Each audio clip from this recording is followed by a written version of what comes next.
Espero que estejam todos e todas bem. Bom, neste átimo nós iremos continuar o nosso documentário A Verdadeira História do Egito, A Verdadeira História de Kemet, segundo Sheikh Anta Diop.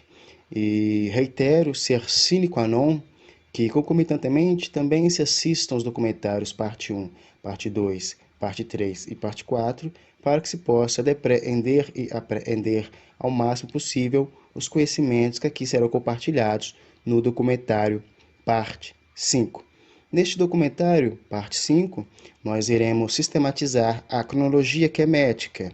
Por conseguinte, nós iremos analisar a gênese da civilização quemética e nós também iremos analisar a queda da civilização quemética.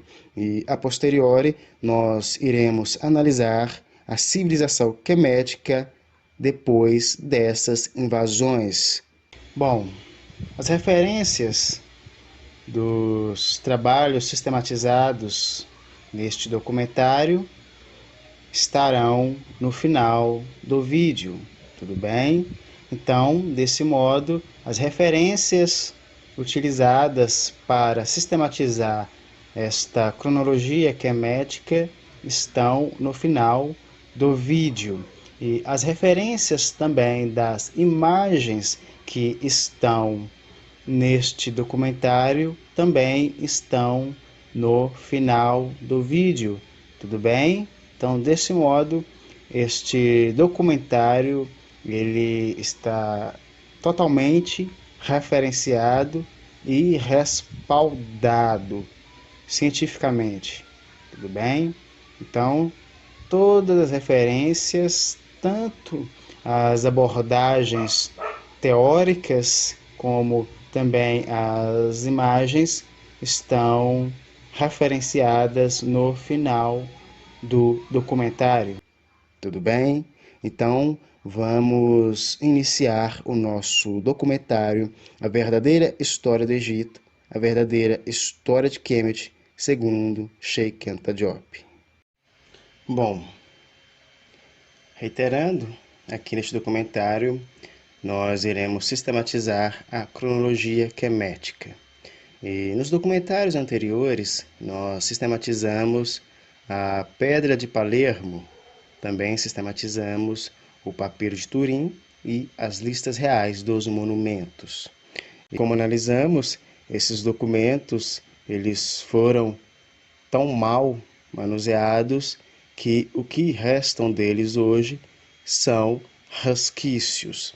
E esses resquícios, eles nos trazem uma cronologia de 4.000 anos. Então, a partir desses documentos, a sociedade quemética, a sociedade egípcia, ela tem 4.000 anos. Mas existem outros documentos que fazem parte do período protodinástico que colocam a história quemética para além de 4.000 anos. E nesses próprios documentos também há registros do período protodinástico, que é um período importantíssimo, porque foi nesse período que a sociedade quemética foi unificada e desse modo suscita a civilização quemética, a civilização egípcia. No período protodinástico, Narmer ou Menes foi o faraó que unificou o Baixo e o Alto Egito. Narmer cria a primeira dinastia faraônica de Kemet. E como sistematizamos nos documentários anteriores, Narmer, ele nitidamente apresenta um fenótipo negro. A morfologia do nariz, dos lábios, do rosto é nitidamente uma morfologia fenotípica negra, negro, africano e africana. No Império Antigo, José foi o primeiro faraó desse período em que Imhotep, o arquiteto do faraó de José, edifica a pirâmide de degraus. Construção das pirâmides e das grandes pirâmides de Gizé, período conhecido como a Era das Pirâmides. Então, o Império Antigo, ele foi um período quemético em que a personalidade quemética começa a ser desenvolvida. Então, o que entendemos da civilização quemética suscita no Império Antigo. Um dos proeminentes e preeminentes símbolos da civilização quemética, que são as pirâmides, foram desenvolvidas neste período, no Império Antigo. E neste império, a relação que os queméticos, que os egípcios mantinham com a realidade, já era uma relação específica perante outras civilizações. E também podemos analisar que foi nesse período que o faraó Quéops construiu a grande pirâmide de Gizé. E reiterando que a grande pirâmide de Gizé é a única das 7 maravilhas que ainda perdura no tempo. Então, a grande pirâmide de Gizé, ela é a única entre as 7 maravilhas do mundo antigo que existem materialmente. Também foi no período antigo que Quefren construiu a segunda pirâmide e a esfinge de Gizé. E também foi neste período que Miquerinos construiu a terceira e menor pirâmide de Gizé. Pep II foi o último faraó deste período. Desse modo, a importância do Império Antigo é recrudescida, porque entender o Império Antigo é entender um dos átomos em que a personalidade quemética, a personalidade egípcia, uma personalidade social, uma personalidade cultural, começa a ser fomentada. Tudo bem? Primeiro período intermediário. Conflitos internos abalam a estrutura da sociedade quemética. Os faraós começam a perder poder para governantes locais. Então, neste período, os governantes locais começam a interpelar, começam a refutar a autoridade do faraó. O que esses governantes queriam de fato era ter poder perante os locais em que eles dominavam. Então, esse primeiro período intermediário começa uma disputa entre os faraós e os governantes locais. No período médio, o faraó Amenhotep II centraliza o poder no faraó, reunificando novamente a civilização quemética, isso entre 2050 e 1710 a.C. A foto do faraó Amenhotep está apresentada ao lado. É a foto de uma de suas esculturas e nitidamente o fenótipo do faraó Amenhotep é um fenótipo negro, negra, africano e africana. E o faraó Amenhotep, ele foi muito importante porque ele consegue reunificar a civilização quemética, que passou ali por um período intermediário, uma disputa, um litígio entre governantes locais e o faraó e a ideia sobre os faraós. Desse modo, o faraó Amenhotep ele reunifica a civilização quemética e fomenta a edificação da cultura e da relação dos queméticos com o mundo material e também com o mundo ideal. Segundo período intermediário. Invasão dos Iquisos. Amoses I derrota e expulsa os invasores iquisos entre 1650 e 1550 a.C. Bom, nesse segundo período intermediário, os iquisos invadem a civilização quemética. Os iquisos foram povos que exacerbadamente almejavam dominar Kemet e almejavam dominar Kemet pela preeminência e proeminência que Kemet apresentava tanto no mundo simbólico como também no mundo material. Então, os conhecimentos queméticos e as gigantescas construções queméticas chamavam a atenção de outras civilizações. E os iquisos foram povos que, por diversas vezes, tentaram invadir Kemet. Conseguiram, tiveram êxito em determinadas invasões e dominaram Kemet durante 100 anos, mas foram expulsos e reiteradamente também foram escravizados. Então, determinadas civilizações que almejaram dominar Kemet tiveram seus povos escravizados pela civilização quemética. A prática da escravização naquele período era uma prática exacerbada, recrudescida e exasperada, e acontecia a partir das guerras. Então, os povos que perdiam as guerras eram escravizados. Porém, é importante, é profícuo também analisar que os iquisos, a todo momento, eles atacavam a sociedade quemética. E os queméticos, naquele átimo, não invadiam o território dos iquisos. Os iquisos invadiram o território quemético e, desse modo, após a expulsão dos iquisos, parte de sua população também foi escravizada. E isso aconteceu em diferentes outras civilizações. Os romanos, por exemplo, eles escravizavam os bárbaros, eles escravizavam os germânicos e os eslavos. Bom, vamos sistematizar a história da Europa em documentários posteriores. O Império Novo. Amoses I continua defendendo Kemet da invasão dos iquisos. Kemet aumenta seu poderio militar, expandindo suas fronteiras e torna-se a primeira civilização a constituir um império mundial. Desse modo, ainda no Império Novo, os iquisos continuam reiterando incursões contra a sociedade, contra a civilização quemética, a civilização egípcia.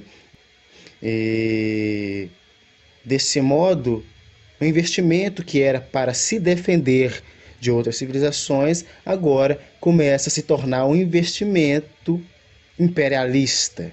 Então, Kemet, a partir desse momento, agora também vai almejar dominar outras civilizações. Nós vamos sistematizar isso a posteriori, tudo bem?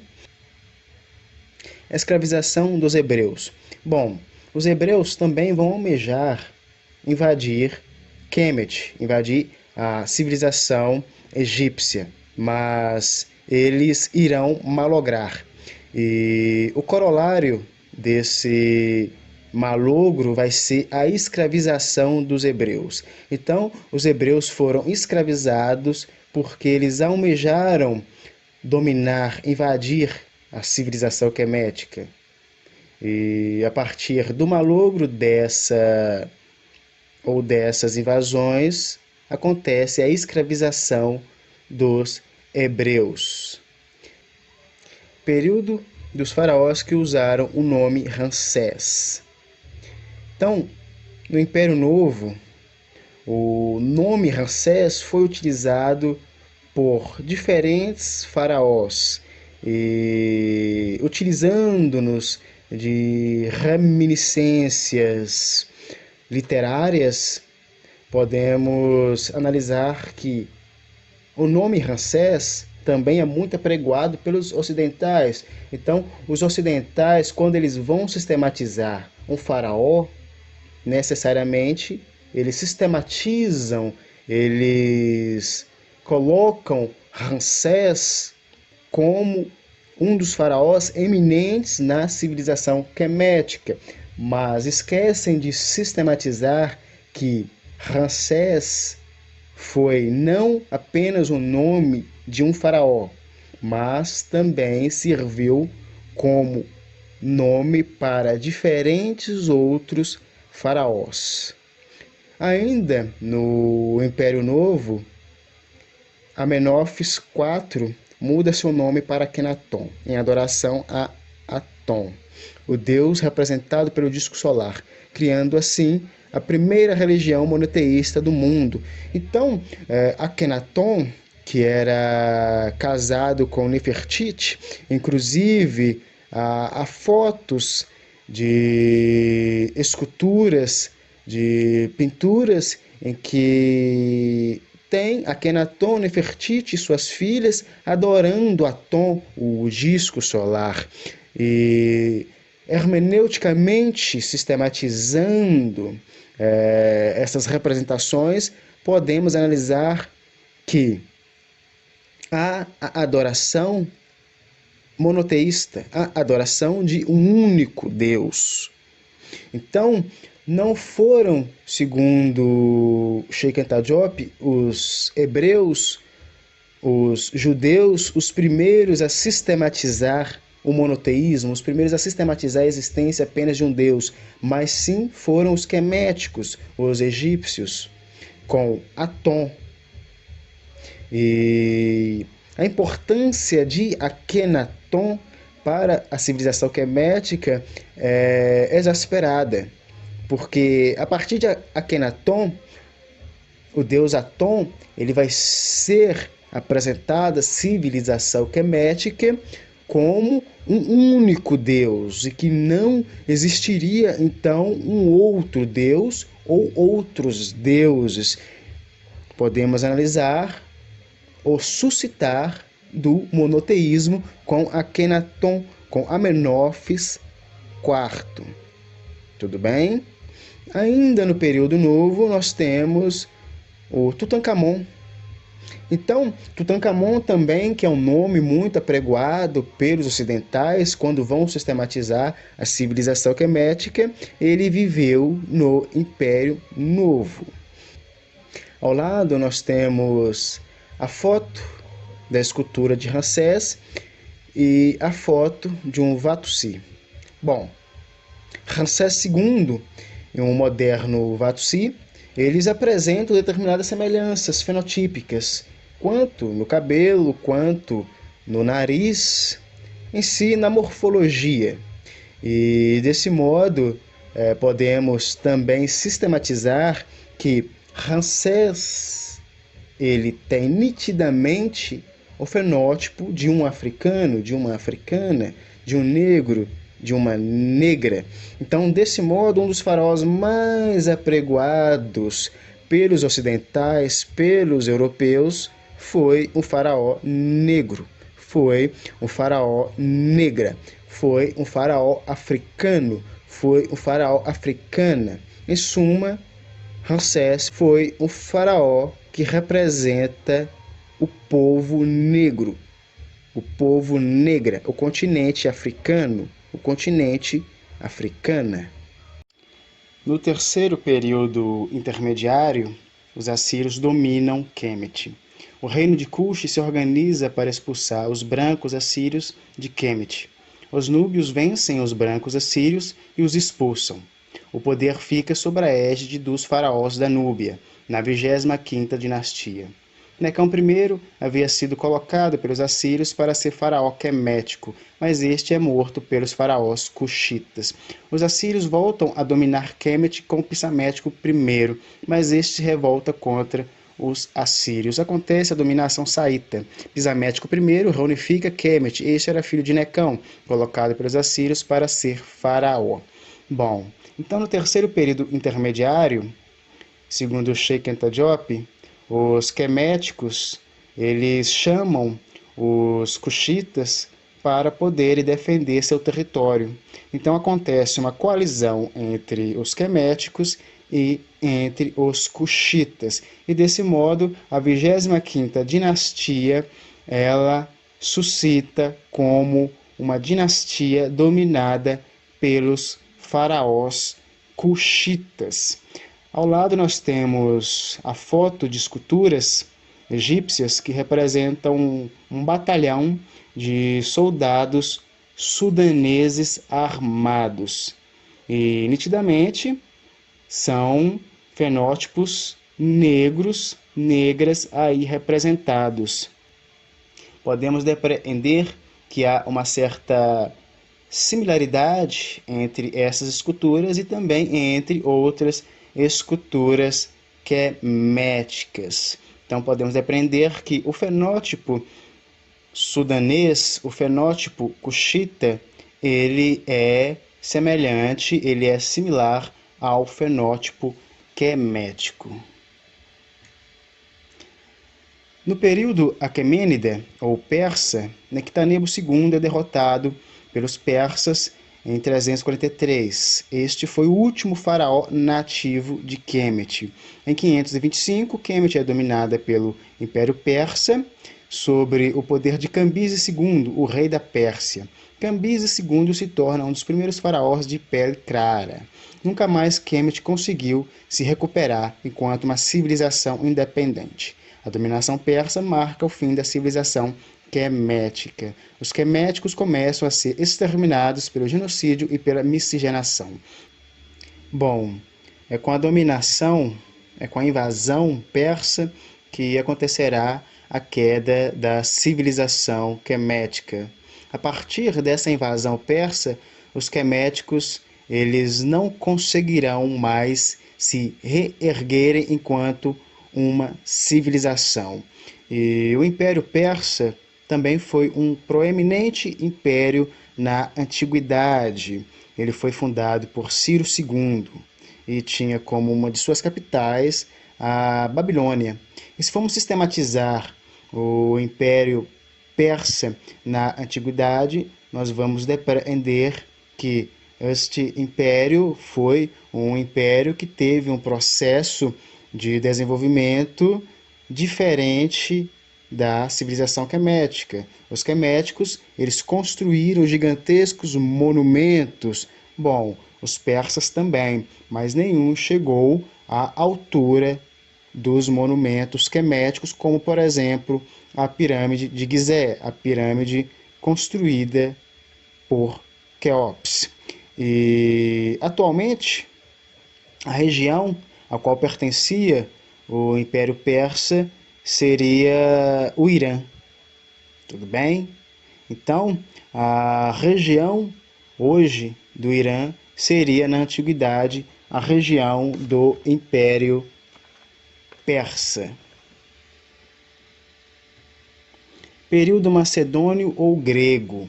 Alexandre Magno vence Dário III e domina o Império Persa. Dário III foi o último faraó persa aquemênida em Kemet. Alexandre Magno torna-se faraó de Kemet em 332, 323 a.C. Solidificação do período helenístico. Aristóteles foi tutor de Alexandre Magno. Alexandre Magno se casa e tem filho com Roxana, uma mulher persa. O herdeiro de Alexandre Magno e Roxana, que seria o próximo faraó de Kemet, é assassinado aos 14 anos de idade. Ptolomeu I, Sóter, torna-se faraó do Egito e cria a dinastia ptolomaica. Bom, com a dominação grega de Kemet, nós vamos depreender que, quando os gregos dominaram Kemet, essa civilização já não tinha mais a sua essência, já não eram mais os queméticos que a dominavam, e sim os persas. E o Império Grego vai conseguir vencer o poderoso Império Persa com Alexandre Magno.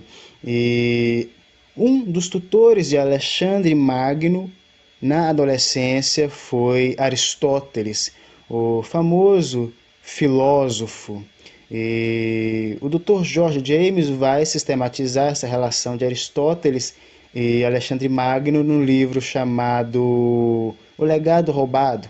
Tudo bem? Quem tiver interesse, fique à vontade para poder pesquisar este livro, que é um livro profícuo e sine qua non para podermos entender um pouco mais sobre a filosofia grega e a sua relação com os mistérios queméticos.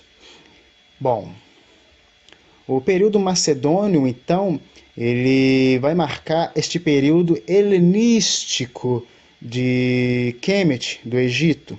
Bom, necessariamente podemos agora chamar essa civilização não mais de quemética, e sim, de fato, de egípcia, porque com a queda dos queméticos, dos africanos, africanas, dos negros e das negras dentro da civilização quemética, dentro da Terra Negra, o significado vernáculo deste nome, acontecerá então a dominação persa e a dominação macedônia. Então, a partir dessas dominações, de fato, agora podemos utilizar o termo Egito, o nome Egito, para estar identificando esta civilização. Reiterando que Egito é um nome grego dado à civilização quemética. Essa civilização, ela se entendia como uma civilização específica e por isso se autodenominou Kemet, que em sua língua vernácula significava terra negra. E, segundo Sheikh Anta Diop, o corolário disso é que os queméticos deram o nome Terra Negra à sua civilização porque eles eram negros. Período romano. A Macedônia é anexada como província romana. O primeiro imperador romano Augusto domina toda a Grécia. Todas as colônias gregas se tornam romanas. Júlio César domina o Egito. E Cleópatra VII, Filopator, dinastia ptolomaica, se torna sua aliada. Marco Antônio domina o Egito e Cleópatra VII, Filopator, torna-se sua aliada. Queda do Império Romano do Ocidente, liderado por Rômulo Augusto e dominado pelos germânicos, liderados por Odoacro. Ascensão do Império Romano do Oriente, o Império Bizantino. Bom, no período romano, nós vamos sistematizar que os gregos, eles são subjugados e, desse modo, todas as colônias gregas agora se tornam colônias romanas. E, por conseguinte, com o Egito não seria diferente. Bom, o período romano, ele marca esta transição. E uma transição de uma dominação grega macedônia de Kemet para uma dominação agora romana. E é profícuo entendermos que o período ptolomaico ele vai acontecer a partir de Ptolomeu, que foi um dos generais de Alexandre Magno. Bom, quando Júlio César domina o Egito, Cleópatra, que carregava a linha genealógica da dinastia ptolomaica, reinava naquele momento. E ela se torna aliada de Júlio César, como também se torna aliada de Marco Antônio. E Cleópatra, ela era filha de um rei macedônio grego e, desse modo, ela era uma mulher que carregava uma ascendência greco-macedônica. Quando os ocidentais vão contar a história do Egito e se referem a Cleópatra como uma rainha branca, eles não estão errados, de fato. Ela era uma rainha branca e ela fazia parte da dinastia ptolomaica. O problema é quando os ocidentais eles apenas contam uma parte da história, porque eles apenas contam a história do Egito a partir da dominação greco-romana, a partir também da dominação persa. Eles não contam a história de Kemet, a história do Egito, a partir da dominação dos africanos, africanas, dos negros, das negras. As construções das pirâmides, por exemplo, aconteceram com faraós africanos, africanas, negros, negras. Então, quando os brancos eles invadiram Kemet, toda a estrutura social e cultural de Kemet já estava edificada. E tudo isso segundo Cheikh Anta Diop, que sistematizou e que pesquisou de uma forma científica e, segundo ele também de uma forma justa, a civilização quemética. Bom, no período romano nós podemos sistematizar que ele irá se dividir em Império Romano do Ocidente, cuja uma das capitais foi Roma, e Império Romano do Oriente, cuja uma das capitais foi Constantinopla, que também teve o nome de Bizâncio, e atualmente Istambul. E Istambul hoje é a maior cidade da Turquia. Então, fazendo essas análises, nós podemos hoje identificar onde ficava as cidades mais importantes na antiguidade. Tudo bem? Período árabe. Então, durante o período árabe, as forças bizantinas que dominavam Kemet serão expulsas. Então, o poderoso Império Bizantino ele será vencido pelos árabes. E Alexandria será tomada pelos árabes. Então, desse modo, nós podemos depreender que os árabes, eles também constituíram um poderoso império na antiguidade, inclusive vencendo o Império Bizantino, que era, antes do Império Árabe, o maior império ali naquele átimo. Período Saladino. Bom, o período Saladino marca a dominação dos curdos sobre Kemet. Então nós temos um sultanato curdo no Egito. Bom, no período mameluco, o reinado acontecerá entre 1250 e 1517. E como podemos analisar, esse interstício ele não é tão curto assim, em comparação, por exemplo, com o período saladino. Bom, no período otomano acontece a guerra otomana-mameluca e os otomanos vencem essa guerra e é forjado então um califado otomano no Egito. E é a partir deste califado que vão se criar as bases para o Egito como o entendemos hoje também. Período francês. Entre os séculos XVIII e XIX, Inglaterra e França exacerbam suas disputas por colônias. A Inglaterra domina a Índia e a França, para minar a Inglaterra, invade o Egito. O sultanato otomano no Egito é dominado pelos franceses. Napoleão Bonaparte leva uma expedição denominada de Comissão das Ciências e das Artes, com especialistas franceses para saquear simbolicamente e materialmente o Egito. A Pedra de Roseta é saqueada pelos franceses. Bom, no período francês, nós vamos analisar que o poderoso Império Otomano é vencido pelos franceses a partir de Napoleão Bonaparte.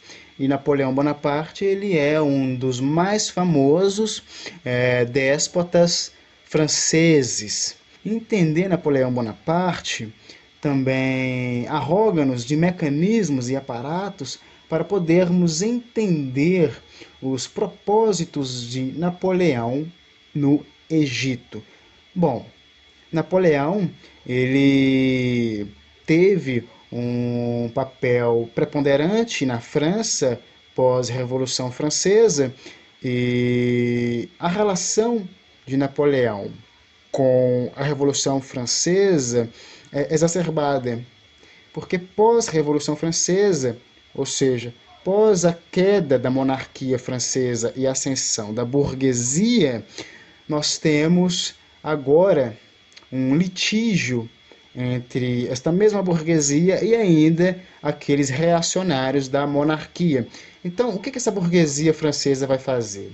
Ela vai colocar um bode expiatório para poder direcionar o país. Então, Napoleão vai ser colocado pela burguesia francesa como um déspota em prol dos interesses burgueses. Tudo bem? E também neste mesmo período que Napoleão invade o Egito, acontece a Revolução Haitiana. E é interessante também de aprendermos que o Haiti foi um dos únicos países a conseguir vencer o exército napoleônico, um exército tão temido. O poderio militar da França naquele tempo era gigantesco, então o exército francês era temido e conseguiu dominar grande parte da Europa, mas caiu perante os haitianos, que tiveram êxito em sua revolução e conseguiram libertar o seu país da escravidão. Bom, então Napoleão Bonaparte ele será um proeminente nome quando vamos falar do período francês no Egito. Então, Napoleão ele vai levar uma comissão para o Egito, buscando estudar a civilização quemética, a civilização egípcia, pela grandiosidade dessa civilização e também pelo simbolismo dessa civilização. É importante também entendermos que até o século 17, 18, a construção mais alta do ecúmeno era a pirâmide de Gizé.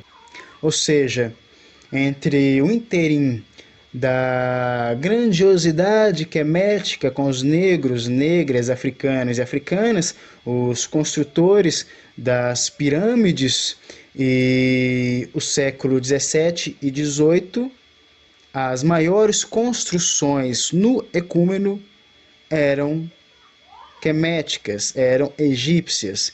A grande pirâmide só foi suplantada e sobrepujada a partir do século XVII e a partir do século XVIII em grandiosidade, em proeminência, em eminência.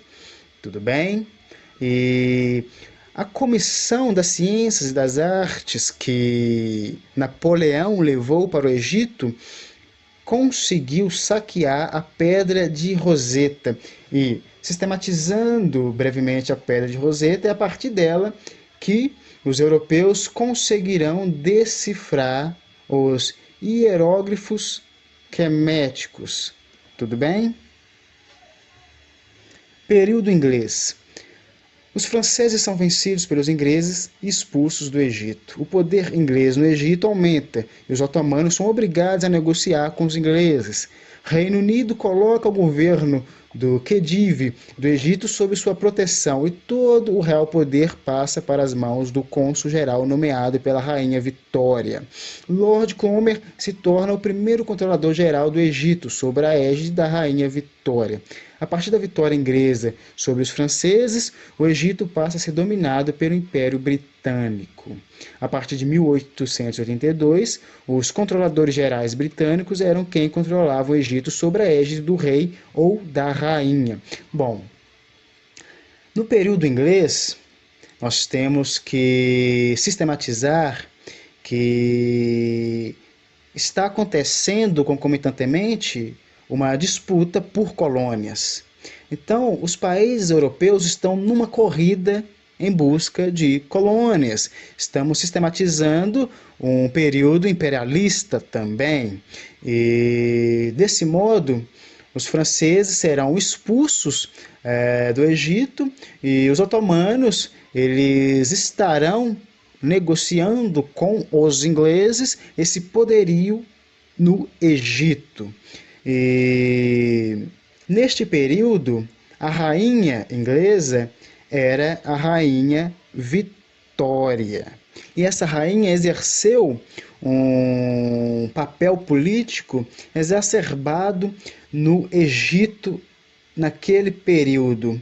E sistematizando um pouco mais, a linha genealógica dessa rainha, nós vamos depreender que atualmente a rainha Elizabeth II, ela é tataraneta da rainha Vitória. Então, ou seja, a rainha Vitória, ela é tataravó da rainha Elizabeth II, a rainha que hoje comanda a família real inglesa. E sistematizando um pouco mais a condição dessa família real, odiernamente, nós vamos ver que a família real, ou o que chamam de família real, atualmente está passando por um período de acusações de racismo. Meghan, casada com Harry, acusa a família real de racismo porque eles questionam a cor do filho dela com Harry. Se esse filho nascesse com a pele muito escura, seria um empecilho para a família real ou para a legitimidade desse filho de Meghan ser aceito dentro do seio dessa família real.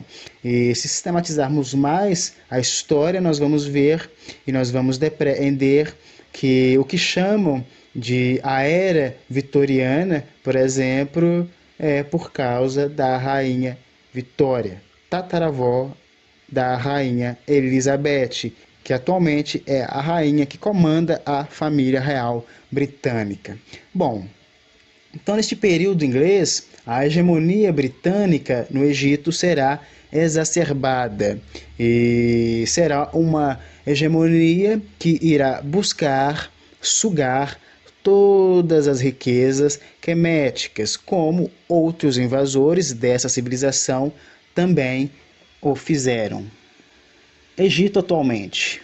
Bom, atualmente o nome daquela região, que na antiguidade se chamava Kemet, que na língua vernácula daquele povo significava terra negra, por causa da cor da pele desse povo, hoje se chama República Árabe do Egito. Bom, como o próprio nome diz, a República Árabe do Egito é dominada pelos árabes. E entender essa república nos faz buscarmos sistematizar a Revolução Egípcia de 1952, liderada pelo movimento dos oficiais livres, e a revolução foi inicialmente destinada a derrubar o rei Farouk I. Este reinava como um títere para os britânicos. Então, ou seja, o rei Farouk I, ele servia como um bode expiatório para os britânicos, que eram de fato quem comandavam o Egito. Um dos objetivos da revolução foi acabar com a ocupação britânica do país e garantir a independência. Aí também podemos sistematizar o nacionalismo árabe. Bom, a partir da cronologia quemética, nós podemos depreender e aprender que Kemet foi dominada por diferentes outras civilizações. E, desse modo, os povos originários dessa civilização, eles sofreram um processo de exterminação e um processo de miscigenação. E, desse modo, hoje, o Egito é de fato Egito. Porque Kemet, como o próprio nome diz, Terra Negra, ela foi destruída. Então, os queméticos, eles foram dizimados e também eles foram miscigenados. E com esse processo suscita o que entendemos hoje enquanto Egito. Tudo bem? E é importante também depreendermos que sistematizar o Egito hoje é sistematizar uma civilização árabe. Então, atualmente, são os árabes que dominam o que entendemos como Egito. Mas reiterando e respaldados a partir de Sheikh Anta Diop, os queméticos, eles eram negros, negras, africanos, africanas. E com a queda dos queméticos, a partir da dominação persa, esta queda vai fazer com que os queméticos sejam dizimados e passem por um processo de miscigenação, e a partir desse processo, quem dominará agora Esta civilização serão as civilizações de pele clara. Sheikh Anta Diop, ele é um proeminente e preeminente pensador quando vamos sistematizar a história quemética. E desse modo, as referências utilizadas para estar sistematizando e pesquisando os conhecimentos aqui compartilhados estão no final do vídeo. E quem tiver interesse em aprofundar os conhecimentos aqui apresentados, podem ficar à vontade. Tudo bem? Bom, espero que possamos fazer desse átimo o melhor possível para o nosso processo de formação e agradeço a atenção e espero que fiquem todos e todas bem.